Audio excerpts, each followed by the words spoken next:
Hello and welcome to Colin Bradley Art Cast. I'm Stephen Bradley. And I'm Colin Bradley. How you doing, Dad? I'm doing well, thank you. Busy Good. day today, very busy day today. So I'm a little bit rushed, but it's nice to sit down. Actually, been walking around all day.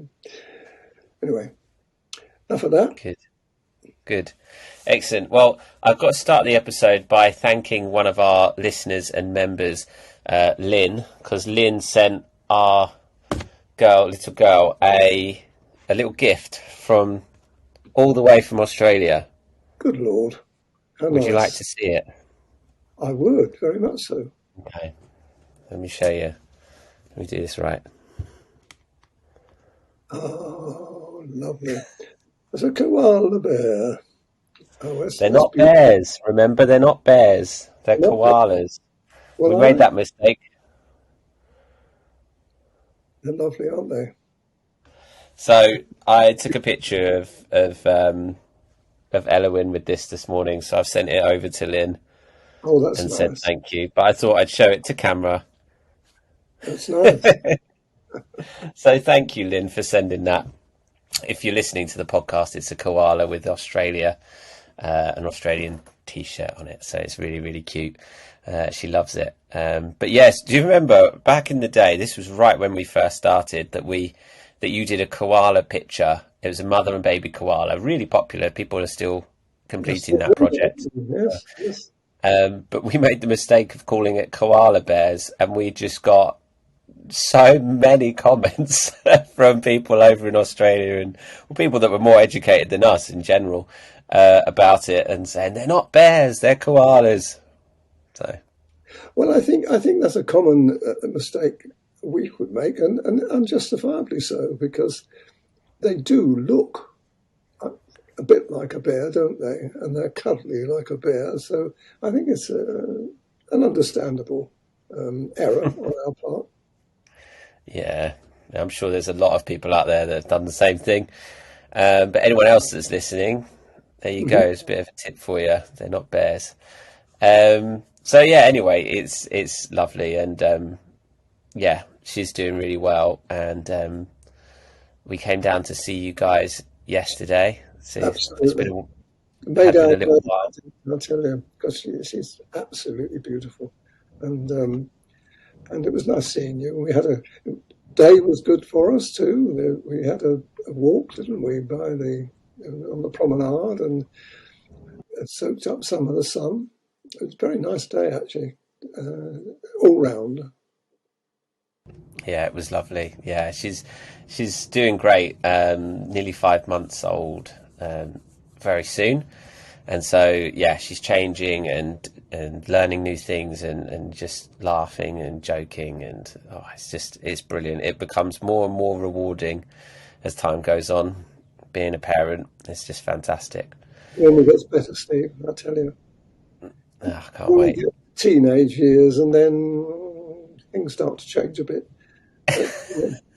But to be honest, all of ours, you and Vicky and the other two, we didn't have any problems. So we're very, very lucky, we feel. And I'm sure it's going to be the same with your children as well, and all our grandchildren. Yeah. Oh, lovely. Um, So that's me. Let's talk about you, Dad. You were working on the cat. You showed us, teased us the photo that you were working on of the cat, and you've finished the picture this week. Hmm. I was very pleased with it. Actually, it came up even better than I thought it would. I was a bit concerned about the background, and I showed that on the video.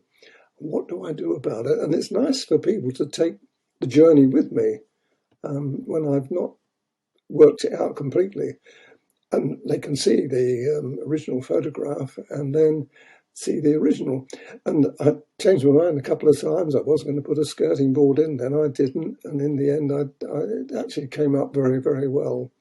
And all my chat, I think, was it last week or the week before, when I was talking about when you put feet in, it's the same as when you put tails or bottoms in. You've still got to do something with that. You can't just have it floating. And but I did manage to get a bit of shadow underneath, and on the side, and that was enough because it did look fantastic. And I can't think of any better way of doing it than the way I've actually ended up doing it. So I was very pleased with it. And the eyes on that cat are stunning, aren't they? Mm. That's what It's attracted me. it's interesting because this cat, there's, uh, it's sort of similar to the Australian Shepherd that you did, in Mm. that the colours of the background are very similar to the colours in the animal, and yet you still get this pop because it's a white cat, or a very light grey cat. So it's another interesting one. You'd think the background would blend more, but it still doesn't. You know, you've still created that dimension with the distance and the foreground, and sort of the ambiguity of what the background is and where the location is in order to still make the cat the centre of attention. Absolutely. Well, this is the whole idea of it, really. You wonder all the animals I do, I try to make those the pivotal part of the picture, and the background can be a support act. I've said that so many times. And if you try to put too much detail in the background, it takes away from the image you're trying to portray. All the great artists did the same thing, when they would, if you look at the portrait, if you go to National Portrait Gallery in London, it's filled with beautiful portraits, all nondescript backgrounds, or most of them. Some do put detail in, but generally it's a nondescript background. It's the way you present it, and of course it enhances the character because that's what you're looking for. You're just looking at the animal, or you're looking at the portrait of the person, and that's what has to come across. So I follow that religiously, and the same with my latest one, which you haven't seen yet. I'm doing the same thing with that, and that you can see there is a background on it, but it's a bit foggy. So what I've got to do there, but it'll be quite the same. This one, it's going to have a little bit of colour in it. So that's another one. But yes, I was very pleased with the animal. It's not as easy as you think. I mean, people look at that and think, "Oh, I've only got the head, put the eyes in, the nose, and I've got it." But it's not as easy as that. When you've got the back of the animal, and you've got to get the right tones, you've got to get the right shadowing. Not a lot of shadow in it, but what there is vitally important. And but they'll see all that on the video because I do take time in explaining it to people. And you think really there's more back than there is head, at least twice as much. And you think that's not going to work, but it does. It, it is interesting creating that three-dimensional, but from the back, of the animal, and then still making it look like the head is like further back. You know what I mean? Like the back is, you've got the foreground, the middle ground, and the head is almost the middle ground, and still creating that dimension. It doesn't look flat. It still doesn't look flat with the head turning and facing you. Absolutely. Well, usually, if you're looking at photographic reference, the photographer would have taken all that into account, and the picture itself would give you all the clues to that. And so you just got to follow that. You can't try to make it up. You can't think, oh well, I won't do that. I'll do this, and you're in Queer Street if you do that. You've got to follow the original photographer's angle and composition, really, if you're going to succeed. You can make allowances in colours sometimes, and in this case, the background, I did a bit of compromise with it. You can do that, but you've still got to keep within that, photographer's eye view of it, because, I mean, most of the pictures that I actually select are either very good amateur pictures or professional ones. So, and I'm very fussy about that. And people know that, generally speaking, the poses that I have and I follow are good poses. You don't have anybody looking up or looking down, it's always a pose that is attractive, and that's what you've got to do with an animal picture. And it's not always easy if you're doing your own pictures, and I've done a lot of pictures that I've taken myself. And usually, if I was doing it, I would take a whole ream of pictures. I used to say a whole roll of film. It don't work like that anymore, but it did when I started out. I used to take at least a couple of dozen pictures of the particular animal if it was a commission, because you never know. There'll just be that one picture that actually works. The rest of them don't. So, and that's the same with professional photographers. They do the same thing. They take a lot of pictures and then select the one that they feel is best representing the image. Was there a lot of colours in this one? It doesn't look like there's many, but how many did you use? Do you know roughly? Was there a lot? Oh, I'm guessing. I'd be guessing. I would say there's probably about 15 in the animal, 15 pencils. Quite a lot, actually, then, isn't it? For the tones that you see from the beginning of just glancing at it. Well, again, a rule of thumb of mine is to use the least pencils you can get away with. It's so easy to keep getting another one out and trying that, getting another one out and trying that, a little bit of this, a little bit of that, and it all goes wrong if you do that. You've got to start with a basic idea of what you want, and then work within that basic idea. You know, if it's a black and white cat, then you're working on the blacks and the whites, and then you look on the greys, and then you look on the tones that go into the greys, like pinks or ochres, depending. So you start off with the basic idea. In this case, it's a black and white or grey, black, white, and grey, I suppose. But there's a lot of other colours that I put in as well. But they've all got to be complementary to it. It's not an easy thing to do, but it's a fascinating way. I spend quite a lot of time actually working out pencils when I first start off. But I always do it that way. I start off with the basic ones, get the ones that I know and have used many times before, usually with Faber-Castell, because I'm a little bit more confident with Faber-Castell, having used them for so long. And then from then, I go through the other 3 makes that I do and pick out ones that are complementary. Sometimes I replace one with another. You know, I place a Faber one with a Carbothello or a Caran d'Ache. But generally speaking, I start off with Faber-Castell, working on the base colours. Is the reason why you don't keep reaching for pencils because you're more likely to throw off it's trickier to find. What am I trying to say? You're trying to overcomplicate it if you take more and more colours, and you'll increase your chances of not being complementary to the tones. Absolutely. And it's kind of a natural thing for me. I don't know where it came from, no idea. But when I first started, I really started that way too. I didn't, and as you know, I wasn't taught. There was nobody taught me anything. But I think I had a natural eye for colour anyway, and tone. And I found that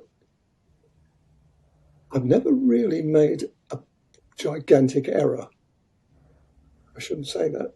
I've still got time left for that to happen.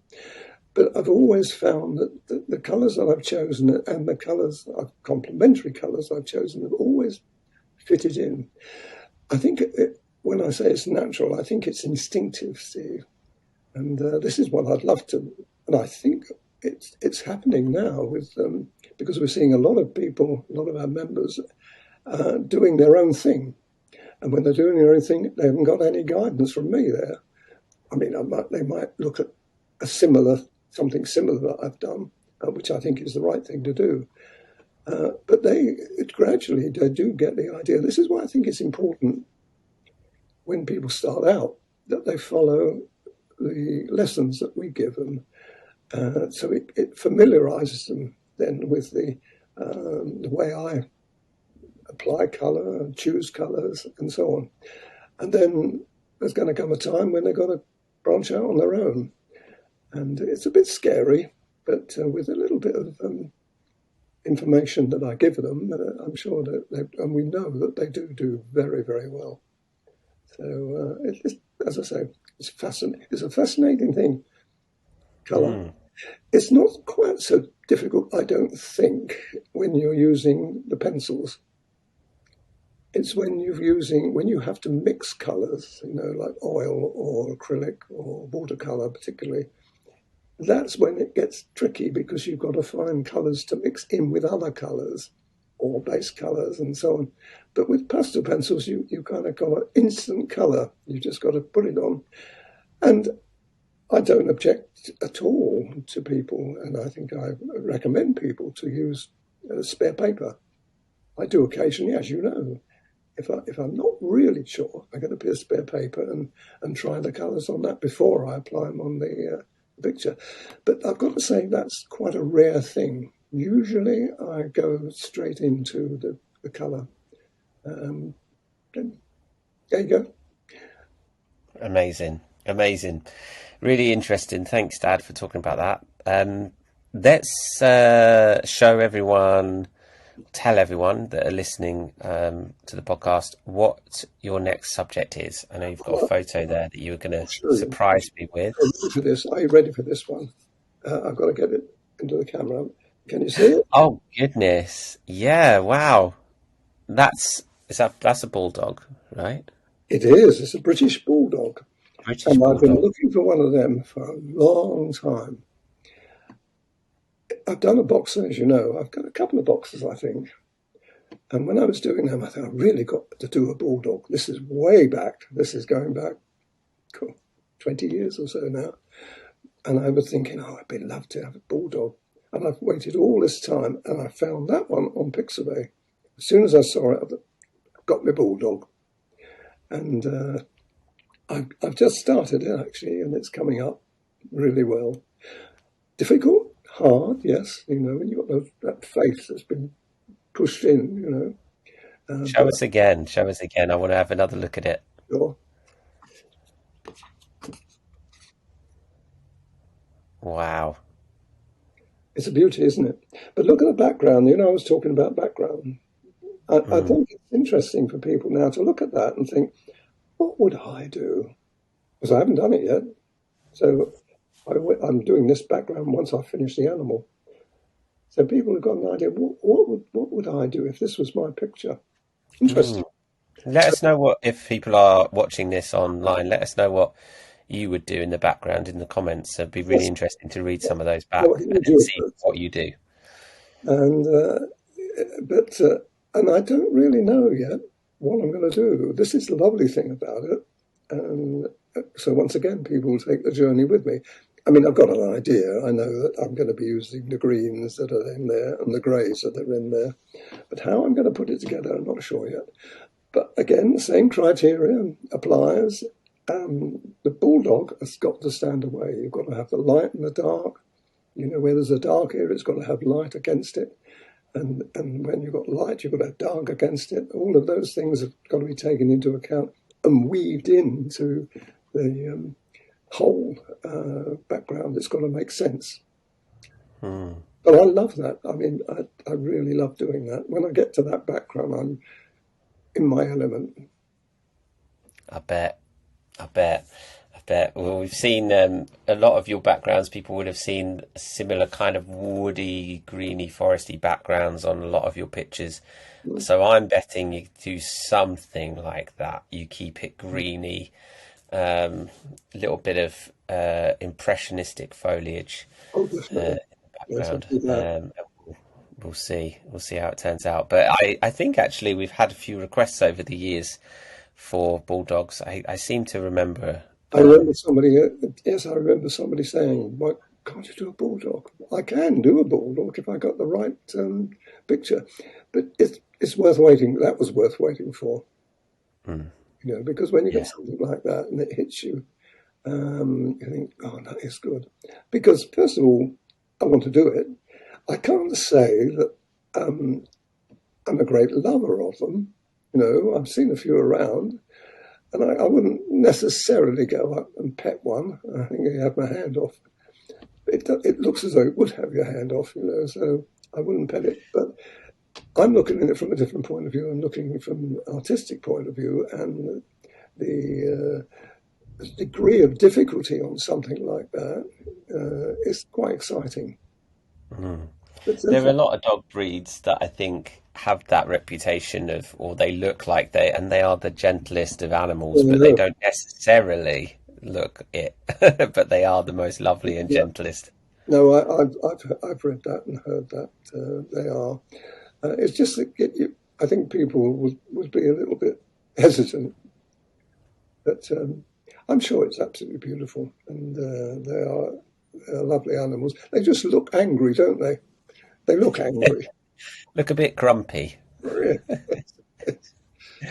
Oh, fantastic. Oh, I look forward to seeing that. Well, next week, as we've shown the cat picture this week, hopefully next week we'll have that bulldog picture to show you, to show everyone. And if you are listening on a podcast app, then you can always visit our website, colinbradleyart.com, if you want to see the pictures of the pictures that we've been talking about, or if you want to watch the video version of this podcast, then obviously check us out there. Excellent. Thank you, Dad. This has been really interesting. I hope people have found it really interesting. I loved what you were saying about colour and all of that advice that you gave there and your experience with that. So hopefully that's useful to people.